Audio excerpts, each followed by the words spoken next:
Hello there. We start here in the UK, where rail passengers are facing yet another day of disruption. 4 out of 5 trains have been cancelled, just one part of a wave of industrial action, hitting everything from transport to health to education. So on Thursday, the government announced plans for new laws limiting strike actions by key workers. Railways, ambulances and the fire brigade are among those who would have to maintain a minimum level of service, and employers would be able to sue unions who fail to comply. But one union has called it an attack on workers. Our political correspondent Alex Forsyth has the story.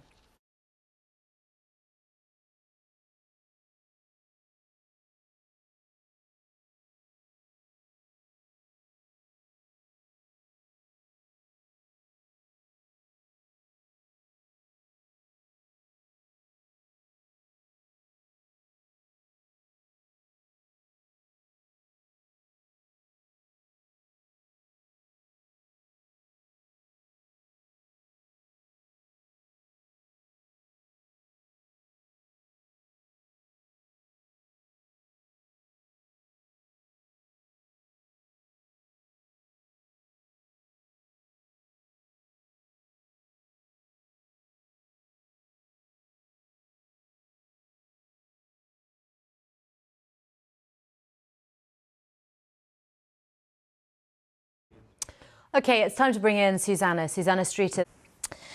Now, let's stay with that idea, the cost of living crisis, because there could be more evidence in the next hour or so that the worst may be over in Europe. Consumer price inflation across the whole of Europe is expected to have fallen in December to around 9%. Still eye-wateringly high, but down a little from the 10.1% the previous month. France and Germany have both reported falling inflation this week, helped by lower energy prices.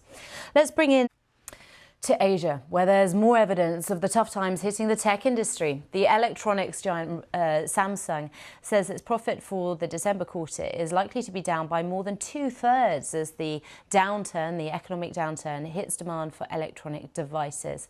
Let's cross now to the United States, where the latest employment figures are due to be released later today. They are going to be closely watched by the Federal Reserve as it considers how much to raise the cost of borrowing yet again.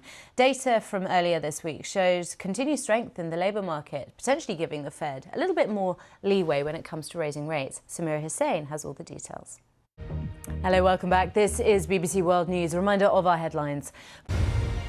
Let's return to the UK, where retailers seem to have had a happier Christmas than in recent years. Footfall in the UK in stores in December was at its highest level since the start of the pandemic in early 2020. This is according to figures that are just out from the British Retail Consortium. That is despite all the strike action we saw, the rail strikes, the severe weather, the snow, remember it? That made it pretty difficult for shoppers to actually get into the high street. Let's speak. Now, finally, it's been called the oil of the 21st century, one of the most valuable commodities in today's digital world. Gathering data and using it to sell products and services is central to the business model of lots of the tech giants. But it's a business that's getting harder as regulators tighten privacy laws. This week, Meta, the owner of Facebook and Instagram, was fined almost $400 million for breaking EU rules and given 3 months to change how it uses customers' data. Thank you much for your time today. It's been a pleasure, as always. You can reach me on Twitter. I'm at Valentine News. I'll be back with your headlines in just a moment. I'll see you soon.